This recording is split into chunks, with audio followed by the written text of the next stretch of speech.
Thriller cinema cold আইস সম্পর্কে জানতে চলেছি। আর কোল্ড আইসের অর্থ হচ্ছে ঠান্ডা চোখ, আর এটি একটা গোয়েন্দা কাহিনী নির্ভর থ্রিলার সিনেমা। তো যাই হোক, সিনেমার শুরুতে আমরা মেট্রো ট্রেনে জেমস নামে একজন লোককে দেখি যে কারোর সাথে কথা বলছিল। আর ট্রেনের ওই কামরাতেই জুন নামের একটা মেয়ে হাং নামে একটা লোকের উপর গোপন ভাবে নজর রাখছিল। আর তারপর হাং যখন স্টেশনে এসে যায় তখন সে বেরোবার সময় ভুলে একটা মহিলার সাথে ধাক্কা খায় আর তার হাতে থাকা পেপার পড়ে যায়, আর সে ওটা ওখানে ভুলে রেখে আসে। আর তারপর আমরা দেখি জেমসও সে স্টেশনে নামছে এবং জুনের সাথে তার ধাক্কা লাগে। আর ওদিকে হাং ট্রেন থেকে নামার পর জুনও তার পিছু নেয় এবং সে তার পিছু নিতেই থাকে। আর তখন হাং হঠাৎ করেই তার দিক পরিবর্তন করে, আর জুনও যদি এমন করে দিক পরিবর্তন করে তাহলে সে ধরা পড়ে যাবে। এজন্য সে সামনের ফুটপাথ দিয়ে হাংয়ের দিকে এগোয়। আর তারপর জুন দেখে হাং একটা টেলিফোন বুথ থেকে কাউকে কল করছে। তো জুন তার প্রত্যেকটা মুভমেন্ট অনেকবার অবজার্ভ করছে, মানে আমরা বুঝতে পারি জুন কোনো কারণে হাংকে ফলো করছে।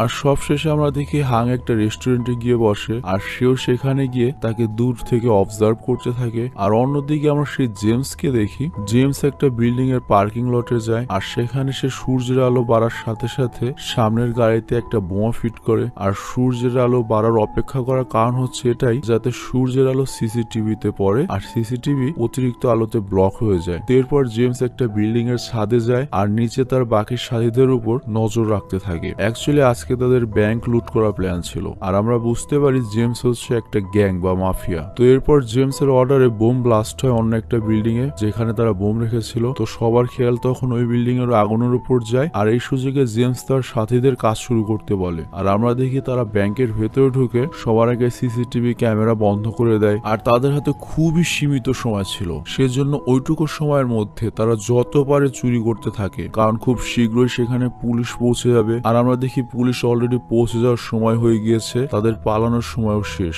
তো তখন তাদের মধ্যে থেকে একজন অতি লোভে আরো টাকা তার ব্যাগে ভরতে থাকে, আর তাদের মিশনকে একটা রিস্কে ফেলে দেয়। কিন্তু তারপরেও কোনোভাবে তারা বাইরে বের হতে পারে, কিন্তু ওই লোকটার অতি লোভের কারণে পুলিশ তাদের পেছনে লেগে যায়। আর তখন আমরা দেখি পুলিশকে আটকানোর জন্য তাদের এক সাথী একটা ট্রাক মাঝখানে আনে, আর তারপর নিজে কোনোভাবে সেখান থেকে পালিয়ে যায়। আর তারপর আমরা দেখি হাং গিয়ে জুনের টেবিলে বসে পড়ে, আর জুন সেখান থেকে চলে যেতে চায়, কিন্তু হাং তাকে ধরে নিচে ফেলে আর বলে, তুমি এতক্ষণ ধরে আমার পিছু কেন নিয়েছো? আমি তোমাকে গতকালে দেখেছি আমাকে ফলো করছিলে। আর তারপর পরিচয় দেয়, আমি একজন special crime officer, officer Hang. আসলে এটা জুনের ইন্টারভিউ চলছিল, কারণ জুনও ক্রাইম ব্রাঞ্চে সিআইডি বা গোয়েন্দা হিসেবে জয়েন করতে চাইছে। আর তার অ্যাসাইনমেন্ট ছিল হাংয়ের পিছু নিতে হবে, তবে তার কাছে ধরা পড়া যাবে না। তো এরপর হাং জিজ্ঞেস করে, বলো আজকে আমি কি কি করেছি, সবকিছু ডিটেলস দাও। তো এরপর জুন সব ঠিকঠাক বলে, এমনকি কোন কামরায় ছিল, কোন টেলিফোন বুথে ছিল, কোন রুম দিয়ে বের হয়েছে,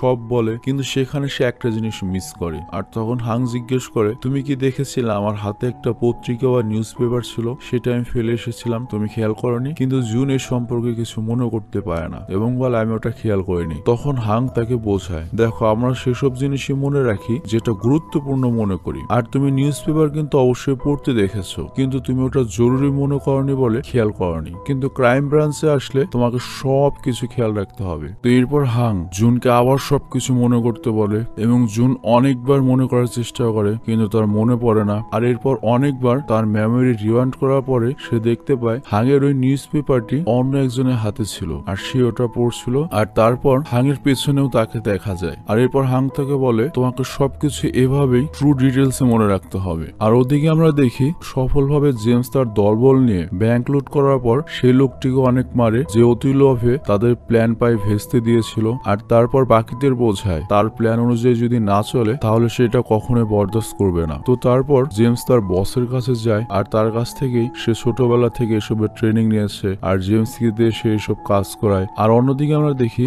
হাং তার টিমের সাথে জেমসের ওই ব্যাংক চুরি সম্পর্কে রিসার্চ করছে, কিন্তু সিসিটিভিতে একটা চোরের চেহারাও দেখা যায়নি। কিন্তু পুরো শহরের সিসিটিভি চেক করে ওই ট্রাকওয়ালার চেহারা পাওয়া যায় যার নাম ছিল গ্রি। আর মেট্রোতে যে হাংয়ের পেপার পড়ছিল সেও কিন্তু হাংয়ের সদস্য ছিল, আর তাকে আমরা এখানে দেখি এবং তার সবাই মিলে নিজেদের মিশনে লেগে যায়। আর তারপর তারা সেই এরিয়ায় নিজেদের রাস্তা পরিবর্তন করে গ্রিকে খুঁজতে লাগে, কারণ তাদের কাছে একমাত্র গ্রির চেহারা রয়েছে, ওকে ধরা গেলে বাকি সবাইকে ধরা যাবে। কিন্তু সন্ধ্যা লেগে যায়, এখনো গ্রির কোনো খোঁজ পাওয়া যায় না। আর তখন জুন গ্রিকে দেখতে পায় আর সবাই তার পিছু নেয়, কিন্তু পরে দেখা যায় ওটা গ্রির মতো ছিল, ওটা গ্রি ছিল না। আর তারপর হাং জুনকে বোঝায় এত তাড়াহুড়ো করো না, আজ তোমার প্রথম দিন, তবে কাজের সময় এরকম ভুল হতেই পারে, এটা সাধারণ ব্যাপার। আর এরপর আমরা দেখি জেমস তার মাস্টারের সাথে দেখা করে এবং তাদের মাস্টার তাদেরকে আরো একটা চুরির প্ল্যান বলে। আর ওই চুরি ভালো মতোই হয়, কিন্তু সামনের বিল্ডিং থেকে একটা লোক জেমসের দিকে দেখছিল আর জেমস সেটা দেখে আর তখনই তার কাছে গিয়ে তাকে মেরে ফেলে। আর এদিকে জুন যখন ওয়াশরুম থেকে ফিরে আসছে তখন একটা বাড়িতে সে প্রবলেম দেখে, মানে ওই বাড়িতে ডাকাত ঢুকেছে।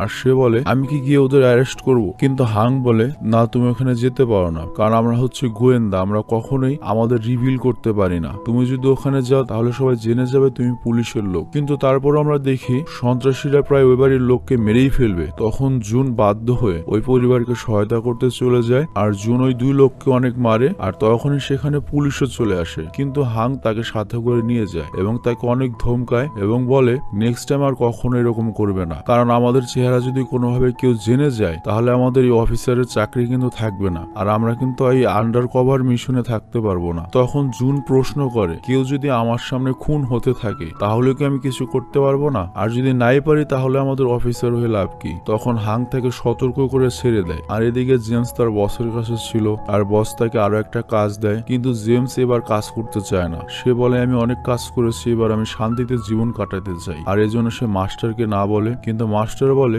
এটাই শেষ কাজ, এই কাজটা করে দাও, আমি তোমাকে মুক্ত করে দেব। কিন্তু জেমস রাজি হয় না আর বসের ধমকিতেও সে ভয় পায় না। কিন্তু যখন সে গাড়ি স্টার্ট করবে একজন লোক তাকে মারার চেষ্টা করে, কিন্তু বারবার সে বেঁচে যায় আর বুঝতে পারে বসের কথা সে যদি না শোনে এভাবেই তার উপর বারবার হামলা হবে। আর এরপর সে আবার বসের কাছে ফিরে আসে আর বলে এটাই কিন্তু শেষ কাজ, এটাই আমি লাস্ট করে দেব, এরপর কিন্তু আর করব না। আর অন্যদিকে কিন্তু হাং আর তার টিম কাজে লেগেই রয়েছে গ্রেকে খোঁজার জন্য, কিন্তু তারা গ্রের নাম বা চিহ্ন কিছুই খুঁজে পায় না। তো তারা গত 16 দিন ধরে গ্রেকে খুঁজছে কিন্তু কোথাও পায় না। আর এরপর জুন হাংকে তার রিসার্চ দেখায়। সে বলে গ্রে সবসময় সিসিটিভির ব্ল্যাঙ্ক স্পট দিয়ে চলে, মানে যে জায়গায় সিসি ক্যামেরা নেই সেসব জায়গা দিয়ে চলে। আর ওই দিন যদি কোনোভাবে ওই জায়গাটিতে ওর পুলিশের গাড়ি না থামাতে হতো তাহলে আমরা ওকে ক্যামেরায় পেতাম না এবং ওকে চিনতেও পারতাম না। আর ও যদি ওই এরিয়া থেকে বের হতো তাহলে কোনো না কোনো সিসি ক্যামেরা অবশ্যই পড়তো, তার মানে ওই এরিয়ার মধ্যে আছে যেখানে সিসি ক্যামেরা নেই। তো হাং তার ট্যালেন্ট দেখে ইমপ্রেস হয়ে যায় আর তারা যেখানে ওই ট্রাকটি পুলিশদের উপর অ্যাটাক করেছিল সেখানের আশেপাশে খুঁজতে থাকে। তো জুন শেষমেশ একটা লোককে দেখে যাকে দেখে 90% গ্রের মতো লাগছে পেছন থেকে, আর এখন শুধুমাত্র তার ফেস দেখে কনফার্ম হবার পালা। তো এরপর তারা সবাই ফেস দেখার জন্য পেছনে লেগে যায় আর অনেক পিছু নেওয়ার পর গোয়েন্দাদের একজন মেম্বার সুপার মার্কেটে গিয়ে তার চেহারা দেখে ফেলে এবং কনফার্ম হয় সেটা গ্রেই ছিল। তো এরপর জুন তার পিছু নেয় আর তার অ্যাপার্টমেন্ট পর্যন্ত পৌঁছায় আর তার সাথে লিফটে ওঠে আর তারপরে তার ব্যাগ থেকে কয়েন ফেলে আর উঠানোর বাহানা দিয়ে সে ফ্ল্যাট নাম্বারটি দেখে আসে আর বাকি সবাইকে ফ্ল্যাট নাম্বার বলে দেয়। আর জুন চলে যাওয়ার পর চো নামে একজন গোয়েন্দাদের সদস্য আসে, সে লিফটের বাটন থেকে গের ফিঙ্গারপ্রিন্ট নেয় আর তারপর ওই ফ্লোরে হিডেন ক্যামেরা লাগিয়ে দেয়। তো পরের দিন জুন জিজ্ঞেস করে হাংকে আমরা কেন গ্রেকে ধরছি না? তখন হাং বলে ওয়েট করো, কারণ ওর সাথে দেখা করতে ওর বাকি সাথীরাও কখনো না কখনো আসবে, আর এখন যদি ওকে আমরা ধরি ও কিছুই বলবে না, আর যখন ওর সাথীরা দেখা করতে আসবে তখন সবাইকে একসাথে ধরবো। তো এরপর হাং সেই বিল্ডিং এ যায় যে বিল্ডিং এ একটা লোককে মেরেছিল জেমস তাকে দেখেছিল বলে। তো হাং সেখানে তদন্ত করার পর বুঝতে পারে এই লোকটার খুন হয়েছিল কারণ সামনের বিল্ডিং এর ছাদে ওই চোরদের লিডার দাঁড়িয়েছিল আর এই লোকটি হয়তো তাকে দেখে ফেলেছিল আর এর জন্য চোরের লিডার তাকে মেরে ফেলেছে। তো এরপর সকাল থেকে সন্ধ্যা হয়ে যায়। জুন গ্রের ফ্লোরে লাগানো সিসিটিভিতে দেখে হয়তো কোনো ক্লু পেয়ে যাবে, কিন্তু তখন গ্রের ফ্ল্যাট থেকে একটা মেয়ে বাইরে আসে আর কিছু আবর্জনা ফেলে চলে যায়। আর জুন তখনই আবর্জনা চেক করতে থাকে হয়তো যদি কিছু পেয়ে যায়। আর তখন হাং সেখানে যায় আর সেখানে একটা সুডোকো পাজল গেম পায় যেটার টুকরাগুলো জুন একত্রিত করে আর সেটা থেকে জোড়া দিয়ে তারা দেখতে পায় এই পাজলের নাম্বার ইচ্ছে করে ভুল করা হয়েছে, তার মানে এটা কোনো কোড। আর সেই কোড ক্র্যাক করে তারা বুঝতে পারে এটা একটা আইপি অ্যাড্রেস যেটা একটা স্টক এক্সচেঞ্জ কোম্পানির, মানে শেয়ার মার্কেট কোম্পানির। আর ওদিকে আমরা দেখি জেমস তার লোকদের বলছে তাদের একটা শেয়ার এক্সচেঞ্জ কোম্পানির সার্ভিস রুমে গিয়ে একটা সফটওয়্যার চুরি করতে হবে, আর এটাই যেহেতু জেমসের শেষ কাজ তাই সাবধানে করতে হবে। তো এরপর তারা সবাই একটা সিক্রেট জায়গায় মিটিং করে যে কাজ কিভাবে কমপ্লিট করবে, কিন্তু গোয়েন্দারা তাদের উপর কিন্তু নজর রাখছিল, গোয়েন্দারা সব বুঝে ফেলে। আর ওই শেয়ার এক্সচেঞ্জের যখন সফটওয়্যার চেঞ্জ করবে তখন হাং আর জুনরাও সেদিকে দিকে যায়। আর তখন জুন হাংকে বলে এই দুটো বিল্ডিং এর একটা জায়গায় হয়তো ওই লিডার দাঁড়িয়ে থাকবে, কারণ এখান থেকে সবচেয়ে বেস্ট ভিউ পাওয়া যাবে ওই বিল্ডিং এর। আর অন্যদিকে আমরা দেখি জেমস বিল্ডিং এর উপর থেকে সত্যি সত্যি সবকিছু দেখছে, আর সে রাস্তায় একটা মহিলার উপর সন্দেহ করে এবং তাকে ভালো করে দেখে আর বুঝতে পারে তাদের প্ল্যান সম্পর্কে অলরেডি পুলিশরা জেনে গিয়েছে। আর তাই সে তখনই মিটিং ক্যান্সেল করে দেয় আর অর্ডার দেয় সবাই যেন পালায়। আর তখনই আমরা দেখি জুন আর হাং ওই বিল্ডিং থেকে জেমসকে ধরার জন্য লিফটের পাশে দাঁড়িয়ে থাকে। আর জেমস তখন লিফট দিয়ে না নেমে সিঁড়ি দিয়ে দ্রুত নামছিল, আর আওয়াজ শুনে হাং সাইড হয়, কিন্তু হাং এর মুভমেন্টও জেমস লক্ষ্য করে। আর সে সিঁড়ির ওই রাস্তা ছেড়ে অন্য জায়গা দিয়ে ফার্স্ট ফ্লোরে চলে আসে এবং সেখানকার জানালা দিয়ে লাফ দিয়ে বাইরে চলে আসে। আর হাংও তার পিছু পিছু লাফ দেয় এবং তার পেছনে লেগে পড়ে। আর অন্যদিকে পুরো পুলিশ ফোর্স কিন্তু জেমসের বাকি লোকদের ধরার জন্য লেগে পড়ে এবং প্রত্যেকটা ট্রাফিক সিগন্যালে রেড লাইট অন করে দেওয়া হয় যাতে চোরেরা পালাতে না পারে। আর কোনোভাবে চোরদের পুলিশরা ঘিরে ফেলে। একটা গাড়ির পুরো লোক মারা যায়, আরেক গাড়ির লোকদের ধরে ফেলা হয়। আর তখন চোর এবং পুলিশদের মধ্যে ব্যাপক গোলাগুলি শুরু হয়। তবে সেখান থেকে দুজন কোনো রকমে পালাতে সক্ষম হয় আর 4 জনকে ধরে ফেলা হয়। আর অন্যদিকে আমরা দেখি হাং আর জুন জেমসকে হারিয়ে ফেলে। তবে জেমসের শেষ লোকেশন ছিল একটা ব্রিজের কাছে। তো এরপর তারা সেখানে গিয়ে হেডকোয়ার্টারে কল করে সিসি ক্যামেরা চেক করার জন্য। আর জেমস তাদের প্ল্যান সম্পর্কে বুঝতে পারে, আর এর জন্য ওখানকার সব ফোন ট্র্যাক হতে পারে বলে সে ফোনের সুইচটা অফ করে ফেলে। কিন্তু সব শেষে তারা জেমসকে আবার খুঁজে পায়। আর তখন জেমসও হাংকে দেখে ফেলে আর মনে করে সে গোয়েন্দা হতে পারে। আর এর জন্য হাং জুনকে বলে তুমি ওর পিছু না, ও আমাকে চিনে ফেলেছে। তো এরপর আমরা দেখি জেমস জুন থেকে অনেক এগিয়ে গিয়েছে। আর এখন যদি জুন ওর পেছনে যায় তাহলে জেমস বুঝতে পারবে জুন একজন গোয়েন্দা অফিসার। আর তখন চু বলে আমি জেমসের কাছাকাছি আছি, আমি ওর কাছে যাচ্ছি। আর তখন আমরা দেখি চু ট্রাফিক পুলিশের ইউনিফর্ম পরা ছিল আর জেমসকে ট্রাফিক নিয়ম ভাঙার জন্য দাঁড়া করা এবং ফাইন চায়। আর আমরা দেখি জেমস তাকে ফাইনও দিচ্ছে। কিন্তু একটু পরে আমাদের দেখানো হয় জুন এসে দেখে চু মাটিতে পড়ে রয়েছে। জেমস আসলে চুকে খুব খারাপ ভাবে আঘাত করেছে আর আঘাত করে সেখান থেকে পালিয়ে গিয়েছে। তো এরপর চুকে হসপিটালে নিয়ে আসা হয়, কিন্তু ডক্টর তাকে বাঁচাতে পারে না, মানে চু সেখানেই মারা যায়। আর অন্যদিকে আমরা দেখি জেমস তার বসের কাছে যায় আর তার উদ্দেশ্য হচ্ছে বসকে পুরো মেরে ফেলা। সে আসলে এই জীবন আর চায় না, এরকম কাজ করতে চায় না। তো সে বসের সকল সাঙ্গপাঙ্গকে মেরে ফেলে আর লাস্টে বসের কাছে গিয়ে বসকেও মেরে ফেলে। আর এদিকে হাংয়ের টিমের কাছে কোনো আইডিয়া ছিল না কিভাবে তারা জেমসকে ধরবে, না তারা তাকে চিনতো না তারা তার নাম জানতো। আর জুন তার বাড়িতে বসে চুর কথা ভাবছিল আর হঠাৎ করে তার মনে পড়ে সিনেমার শুরুতে মেট্রো ট্রেনে একটা লোকের সাথে তার ধাক্কা লেগেছিল।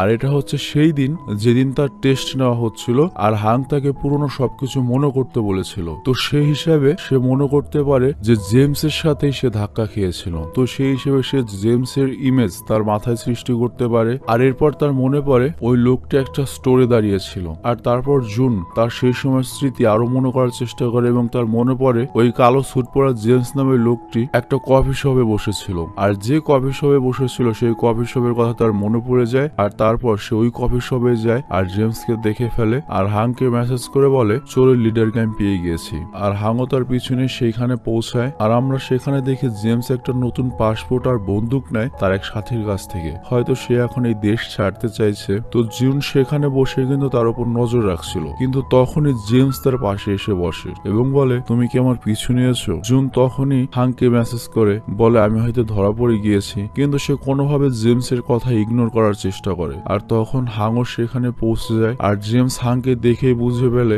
যে এটা গোয়েন্দার লোক। আর তারপর সে রেস্টুরেন্টের ব্যাকডোরে চলে যায় আর হাংও তার পিছু নেয়। আর তারপর হাং যখন তার পিছু পিছু যায় তখন আমরা দেখি সে হাংকে খুব খারাপ ভাবে আঘাত করে সেখান থেকে পালিয়ে যায়। আর তারপর জুন তার পিছু নেয় আর হাং তার বাকি সাথীদেরও জেমসের পেছনে লাগিয়ে দেয় যাতে তারা জুনকে সাহায্য করতে পারে। কিন্তু তখন অনেক জোরে বৃষ্টি হচ্ছিল আর জুন তখন জেমসকে আবার হারিয়ে পাগল হয়ে যায় আর সে মাটিতে বসে কান্না করতে থাকে এবং ভাবতে থাকে জেমসকে সে কিভাবে ধরবে। কিন্তু বৃষ্টির পরেই সে একটু সামনে জেমসকে দেখতে পায়। অ্যাকচুয়ালি বৃষ্টি থেকে বাঁচার জন্য সে একটা জায়গায় দাঁড়িয়েছিল। আর ওদিকে আমরা দেখি হাংয়ের কাছে তার সাথীরা এসে উদ্ধার করে। আর ওদিকে জুন জেমসের পিছু নিয়ে একটা বন্ধ বিল্ডিং এর কাছে পৌঁছে যায় আর বাকিদের তার লোকেশন বলে দেয়। আর সব অফিসার তখন জুনের কাছে পৌঁছে যায়। আর অন্যদিকে জুনকে জেমসই ধরে ফেলে, মানে জেমসও তার উপর নজর রাখছিল। আর জুন তখন গান পয়েন্টে ছিল আর বাকি সব অফিসারও সেখানে পৌঁছে যায়। আর তখন একটা ট্রেন আসে আর ওই মুহূর্তে জেমস ট্রেন রাস্তার উপর লাফ দিয়ে পাশে চলে চলে আসে